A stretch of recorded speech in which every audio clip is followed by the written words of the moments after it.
আপনি ফজরের নামাজ না পড়ে আপনার ছেলে ঘুমায়, আপনি মেনে নিলেন কিভাবে? আপনার মেয়ে 14 বছরের যুবতী সুন্দরী মেয়েটা এতটা টাইট কাপড় পরে, 8-7 কাপড় পরে, এতগুলো powder Suno fair and lovely লাগাইয়া এবুড়ি বাইরে যায়, আমনে মা তাকাইয়া রইছেন, আমনে যে মাতেন না যে জি কারে দেখাইতে যাও? হ্যাঁ, তোমারে যারা দেখবে দুই রাস্তার দুই পাশে, তারা মুত্তা ফানি লয়নি জিঙ্গাও গিয়া ফেসাব করে ফানি লয়নি। রাক্ষসের মতো যারা হা করে তাকিয়ে দেখে রাস্তার বেপর্দা বোনকে, ওই অপদার্থ, ওই অসভ্য, তাকে দেখার জন্য আপনি আপনার সামনে দিয়ে আপনার মেয়ে বেপর্দা বেহায়া বের হলো, আপনি মা না? আপনি বাবা না? আপনি আপনার সন্তান চিনেন না? আস্তাগফিরুল্লাহ। এক মানুষের জীবনের সবচেয়ে বড় সম্পদ তার স্ত্রী সন্তান নাকি সোফা? কথা কন, আরে বলেন না, সবাই বলেন। এক মানুষের জীবনের সবচেয়ে বড় অর্জন বিল্ডিং নাকি স্ত্রী সন্তান? তো তাহলে আপনি দি বিল্ডিং এর মধ্যে ডিজাইন করতে করতে ডিজাইনের রগ রেশা উঠে গেছেন, কিতা ঘটনা কিতা? আপনি যে দরজার মধ্যে নকশা করতে করতে অনার দরজাই খুঁজে পাওয়া যায় না নকশার কারণে। কথা বলেন না কেন? সোফার মধ্যে নকশা করতে করতে আপনি দিটার মধ্যে কত জাতের নকশা করলেন, আপনি সোফার কত নকশা করলেন, আপনি ঘরের কত নকশা করলেন, কত রঙে সাজাইলেন, কত কালারের রং দিয়া বিল্ডিং সাজাইলেন। তো আপনার স্ত্রীর জীবন সাজাবেন না? আপনার মেয়ের জীবন সাজাবেন না? আপনার ছেলের জীবন সাজাবেন না? এরা কি ফালতু জিনিস? এরা কি ফেলে দেওয়ার জিনিস যে তোরটা তুই ঠিক কর? বেডিরে কইছেন আমনেরটা তোমারটা তুমি ঠিক করো, আমারটা আমি ঠিক করি।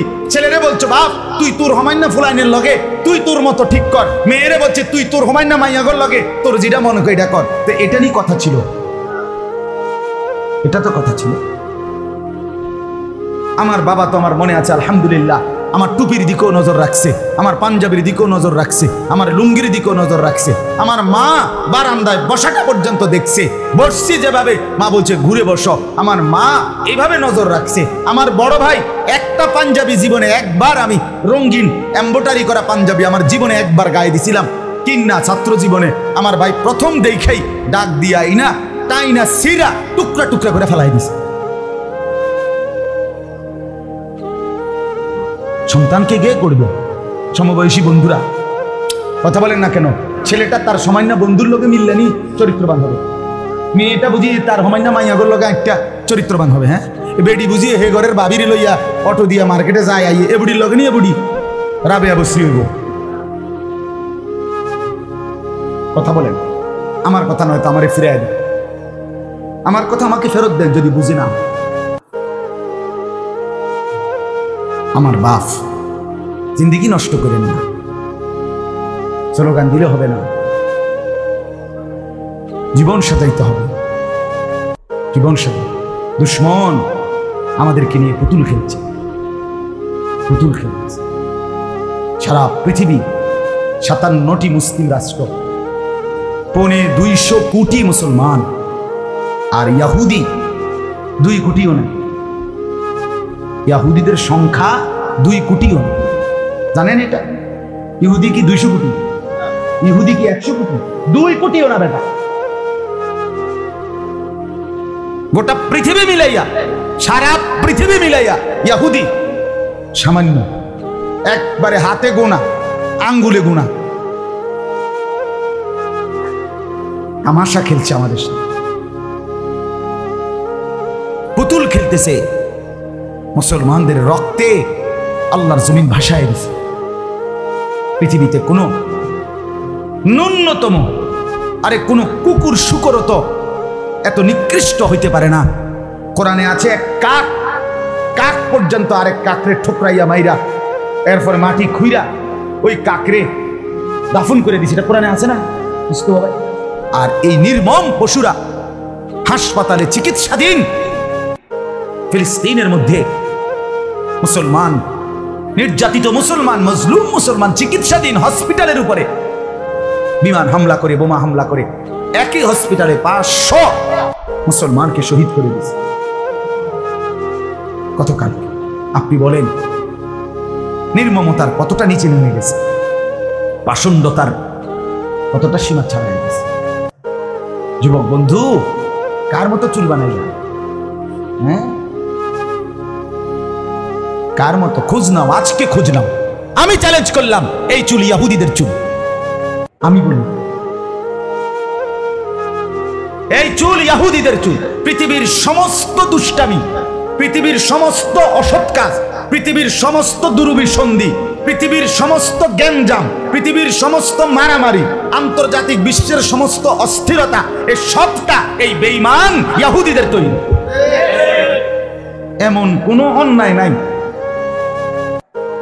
এমন কোনো অপরাধ নাই এটা হেরা করে না। সমস্ত দুষ্ট বুদ্ধির হেড অফিস, হেডকোয়ার্টার ইহুদিদের মাথায়। শয়তানির সমস্ত হেড অফিস। বিশ্বাস করেন না? আপনি ইতিহাস, আপনি ইতিহাস নেটে সার্চ দিয়ে পড়েন, ইহুদি জাতির ইতিহাস ওই নেটে পড়েন, আপনি পড়েন, দেখবেন পড়বেন তারা কারবারটা কি। এই কোরআন আমি পড়ছি, আয়াতের তর্জমা বলবো এখন।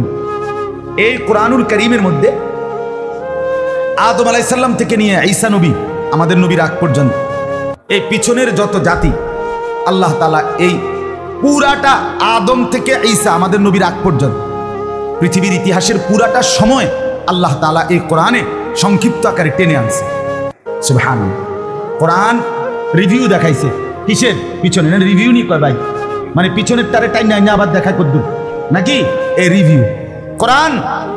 ইংরেজিও তো পারি দুই এক লাইন করছি কি, আমার আসলে মনে আসছিল না, জানি সারি মনে আছে না। অনেকে মনে করে বাবুর ইংরেজি কইতেলি অনেক জ্ঞান, বিশাল জ্ঞান। দেখেন না মাশাআল্লাহ, ইংলিশ কয় ফটফট ফটফট। না না, ইংলিশ বললে মহাজ্ঞানী, এটা কখনোই যুক্তিসঙ্গত কথা হইতে পারে না। এক মোমেন তার দ্বীনকে মানলে, আল্লাহর কোরআনকে মানলে, সে যদি কিচ্ছু না জানে সেই মহাজ্ঞানী, সেই বুদ্ধিমান, সেই বিচক্ষণ। আল্লাহ কোরআনে বলছে বিচক্ষণ কে? উলুল আলবাব। মেরে মোহতারাম, এই অনার্স আর এই মাস্টার্স, এই ডক্টরেট আর এই এমফিল, এই পিএইচডি, এটা দুনিয়ার ভাষায় মহাজ্ঞানী হইতে পারে, কিন্তু কোরআনের ভাষায় আল্লাহর কসম, সূরা আলে ইমরানের মধ্যে আছে মহাজ্ঞানী কারা, বুদ্ধিমান কারা, বিবেকবান কারা, বিচক্ষণ কারা।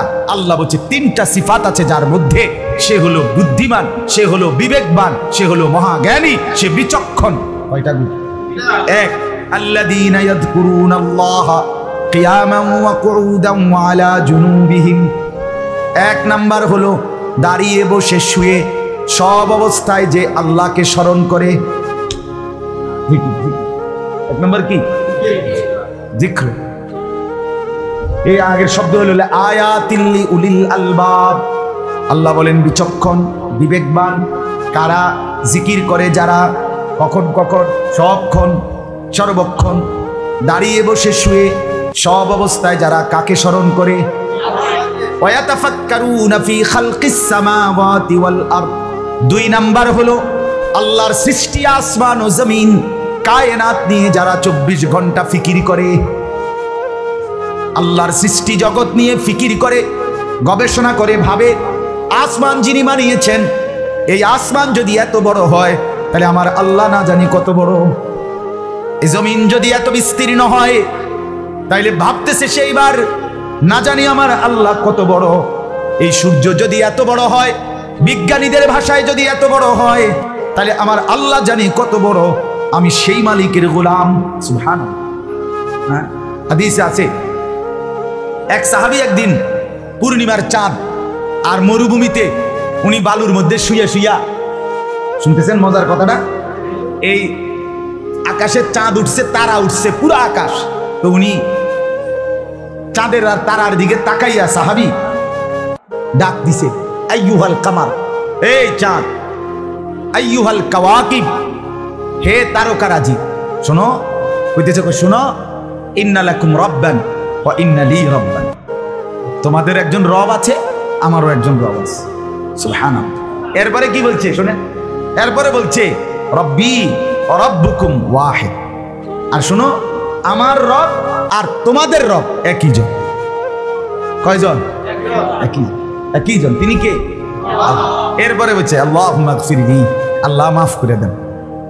নবীজি সকালবেলা বলছে সাহাবী, তোমার এই সুন্দর বলার কারণে আল্লাহ খুশি হয়ে মাফ করে দিয়েছে। সুবহানাল্লাহ। এই 2 নাম্বার হলো ফিকির। 2 নাম্বার, 1 নাম্বার, 2 নাম্বার, 3 নাম্বার রব্বানা মা খালাকতা হাদা বাতিলান সুবহানাকা ফাকিনা আযাবান নার। 3 নাম্বার হলো দোয়া। দোয়া কি? দোয়া। যে আল্লাহর নিকট দোয়া করে, রব্বুল আলামিন বলে দিবানিশি উঠতে বসতে শুইতে যে আমি আল্লাহকে ডাকে, আর আমার সৃষ্টি জগৎ নিয়ে যে ভেবে ভেবে আমাকে চিনে, আর 3 নাম্বার বেশি বেশি আমি আল্লাহর কাছে যে দোয়া করে, আল্লাহ বলেন তারাই হলো বুদ্ধিমান, বিবেকবান, বিচক্ষণ, মহাজ্ঞানী। সুবহানাল্লাহ। বলেন আলহামদুলিল্লাহ। অতএব আমার বাপ বলতেছিলাম, আদম আলাইহিস সালাম থেকে নিয়ে ঈসা নবী পর্যন্ত সমস্ত নবীর আমলের ঘটনা সংক্ষিপ্ত আকারে আল্লাহ পিছনের ইতিহাস টেনে আনছেন। টেনে আনার পরে এর মধ্যে আল্লাহ তাআলা বহু পেছনের নেককার জাতি, অবাধ্য জাতি, তাদের ঘটনা আল্লাহ এখানে উল্লেখ করছে অসংখ্য। যারা আল্লাহর অনুগত হয়েছে পিছনে, তাদের পরিণতি কি হয়েছে, আর যারা আল্লাহর অবাধ্য হয়েছে তাদের পরিণতিও কি হয়েছে, এগুলো আল্লাহ বিস্তারিত কোরআনে উল্লেখ করছে। নূহ আলাইহিস সালামের কওম জাতি আমগো আগের না পরের? তে আগের জাতির কথা এখানে আসেনি? আচ্ছা। তারা অবাধ্যতার পরিণতিতে তাদেরকে যে পানিতে চুবাইছে তুফানে, এটা জানেননি আপনারা? আল্লাহ বলছে। মূসা আলাইহিস সালামের জাতি আমাদের আগের না পরের? আগের। ফেরাউন আমাদের আগের না পরের? নমরুদ আমাদের আগের না পরের? কারুন আমাদের আগের না পরের? এগুলো আছে এখানে কোরআনে আছে, এদের কথা এখানে আলোচনা আছে। তো আল্লাহ তাআলা বহু জাতির ইতিহাস, বহু মানুষের ইতিহাস আল্লাহ তাআলা এই কোরআনের মধ্যে উল্লেখ করছে ইবরতের জন্য। কিসের জন্য বলেন না? শিক্ষা, নসিহত। শুধু কিচ্ছা বলার জন্য না, বিনোদনের জন্য না, গল্প শুনাইবার জন্য না, অথবা ইতিহাস চর্চা হিসাবে না। ইতিহাসের বইয়ের নিয়ম হলো সন, তারিখ, একটার পর একটা by serial, step by step ঘটনা এটা বর্ণনা করে নির্মোহ ভঙ্গিতে, মানে মূল্যায়ন করবে আপনার শ্রোতা, পাঠক, তারা শুধু ঘটনা বলে যায়। কোরআনুল কারীম এইভাবে বাই সিরিয়াল কোনো ঘটনা পিছনের বলে নাই, বরং যেই ঘটনার যেই অংশটুকু আমাদের জন্য উপকারী, শিক্ষণীয়, আমাদের জীবনের জন্য ফায়দা, ওইটাকে অতটুকুই শুধু বলছে, আগে দিয়েও নাই পরে দিয়েও নাই। এটা হলো কোরআনের ঘটনার বৈশিষ্ট্য। কথা বুঝছেন নি কথা?